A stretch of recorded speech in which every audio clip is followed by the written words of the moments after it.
have been sharing their fond memories of Paige since the news of this story broke. And here's what we know. She was found stabbed to death recently inside the engine room of the yacht that she worked on. She was a member of the crew for a super yacht. And when you have that job, not only is it a lot of hard work, but you get to see the world. Police say they responded to a report of a stabbing on the yacht, and they found Paige Bell. She was set to turn 21 on July 14th. To look far to find their suspect, they say. He was laying right next to Paige on the ground, and it was a fellow member of the crew of this super yacht. He has been identified by authorities as a 39-year-old Mexican national and engineer on board this 10 crew member yacht.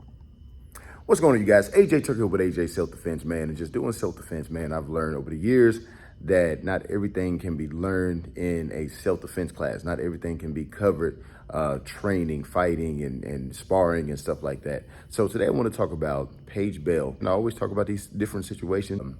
You never know. Like, who would think that you would have an attacker that's on your own crew on a freaking super yacht? You would think that everybody's too busy, right?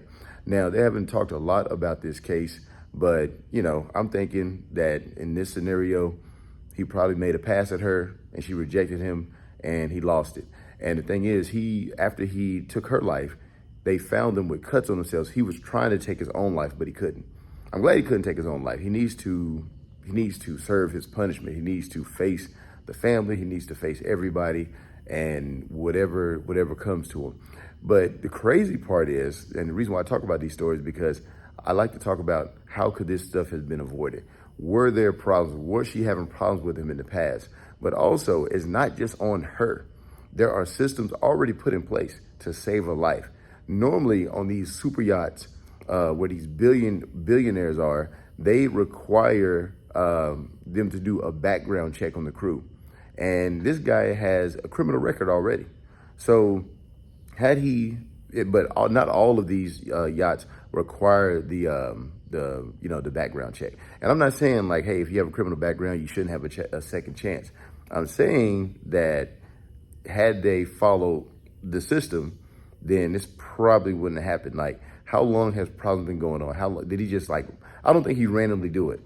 I feel like there was a buildup of some sort where, you know, he was getting kind of weird with her or whatever. And then he just did that. Hopefully more comes out about this, man, because when you're, 18, 19, 20 years old, especially a female, it's like you're setting boundaries, you're just getting out into the world. And the thing is, you're trying to be nice and you're trying to be polite. I posted a video yesterday where the girl rejected a guy and he ended up killing her. And she was trying to let him down real kind. She was like, hey, I don't want to be in a relationship right now. I just got a lot going on and all this stuff. It's like, man, it's so tough at that age, man. Any age, actually. It could have happened at any age. But anyway, I just wanted to highlight these stories, man. Post what you think in the comments below. That's all I got for this one. I'll see you on the next one.